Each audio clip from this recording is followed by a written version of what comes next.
এখানে আমি চিংড়ি মাছটা একটু দো পেঁয়াজু করেছি, মানে খুব একটা মরিচ হলুদ দিইনি, কাঁচা মরিচ সুন্দর মতো ভেঙে ডোলে রসুনগুলাকে যেরকম ডলা দিলেই ভেঙে যাবে, সুন্দর সিদ্ধ হয়েছে। আলুগুলোকে সব কিন্তু আধা ভাঙা করবো, একদম করে ফেলবো না, এটা আধা ভাঙা হলেই খেতে বেশি ভালো লাগে।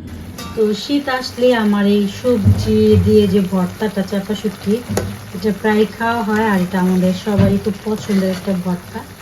আজকে এটা বানাচ্ছি, আর এইটার একটা ফুল রেসিপি আমার ইউটিউব চ্যানেলে আছে, তো আপনাদের যাদের মনে ইচ্ছে করবে খেতে তারা দেখে নেবেন। আর এটা খেতে কিন্তু খুবই মজা। সবগুলা কাটবে না? হ্যাঁ, যাইতেছে।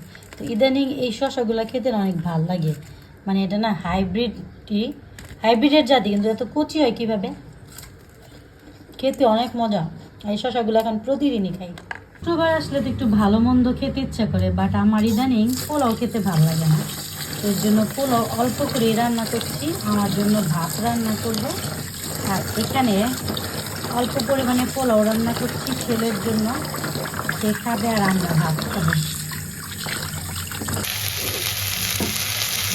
এইদিকে পোলাও চালটা ভেজে নিচ্ছি, আর আমি সবসময় ঝরঝরা পোলাও রান্না করতে বেশি পছন্দ করি, তা আজকে চেষ্টা করবো।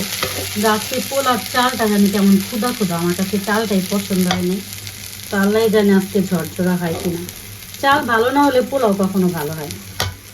এখানে কিছু চিকেন নিয়েছি, তো এটা চিকেন ফ্রাই করব, এর জন্য ভালো করে ধুয়ে নিই, তারপরে সব কিছু দিয়ে ম্যারিনেট করে রেখে দিব।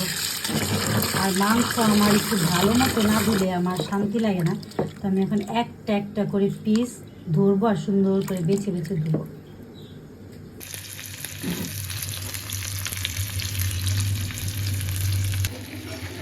হ্যাঁ, এখানে আমি চিংড়ি মাছটা একটু দো পেঁয়াজু করেছি, মানে খুব একটা মরিচ হলুদ দিইনি, কাঁচা মরিচ একটু সামান্য দুধ চিনি দিয়ে আর ধনিয়ার গুঁড়া দিয়ে আদা রসুন দিয়ে করেছি। এটা আবার পুরার সাথে খেতে ভালোই লাগে। তো চিংড়ি মাছের তরকারিটা হয়ে গেছে, একটু রসা রসা ঝোল রেখেছি, আর এইদিকে হচ্ছে চিকেন ফ্রাইটা করে নিচ্ছি। চিকেনটা অনেকক্ষণ ম্যারিনেট করে রেখেছিলাম, এখন ভেজে নিচ্ছি। চাপা শুটকির ভর্তাটা আমি এখন মানে ডোলে ডোলে বানাবো, এটা হাতে ডোলা ভর্তাই। সব কিছু সুন্দর মতো সিদ্ধ করে নিয়েছি, আর এখানে এই যে মরিচগুলো সিদ্ধ হয়ে একদম টুপা টুপা মানে পুটকা পুটকা হয়ে গেছে, এগুলা ডোলে এগুলোর সাথে সব মেখে, মানে খুব ভাঙবো না, আধা ভাঙা যেটা বলে সেটা করব। তো এখন এগুলোকে আমি এখন ভেঙে বানিয়ে ফেলবো। এই তো সব কিছু এখন সুন্দর মতো ভেঙে ডোলে রসুনগুলোকে যেরকম ডলা দিলেই ভেঙে যাবে, সুন্দর সিদ্ধ হয়েছে। আলুগুলোকে সব কিন্তু আধা ভাঙা করবো, একদম করে ফেলবো না, এটা আধা ভাঙা হলেই খেতে বেশি ভালো লাগে। এই যে সিমগুলো একদম নরম কচি কচি সিম, তো এখন পর্যন্ত কিন্তু এরকম বাড়তি সিম বের হয় নাই, তো এখন সিমগুলো একটু কচিই থাকে। মরিচগুলো সব ডলে দিচ্ছি, মানে আমার না কথা বলার সময় মুখ দিয়ে পানি চলে আসছে, কারণ একটু ঝাল ঝাল না হলে এই ভর্তাটা ভালো লাগে না। তাই যে মরিচগুলোকে আমি সুন্দর মতো করে এরকম ডলে ডলে নিচ্ছি, আর পেঁয়াজ আর রসুনগুলো তো সব মানে মিশিয়ে নিচ্ছি এইভাবে। যে ভর্তাটা না হয়ে গেছে, আর এত লোভনীয় এই ভর্তা, মুখ দিয়ে তো পানি পড়ছে আমার। আর এই ভর্তাটা হলে আমার আর কিছুই লাগে না, মানে এই একটা ভর্তা দিয়ে আমি ভাত খেতে পারি। তো এইটা দিয়ে এখন আজকে আমি শুক্রবারের খাবার খাবো, শুক্রবারের স্পেশাল ডিশ আমার জন্য এটা।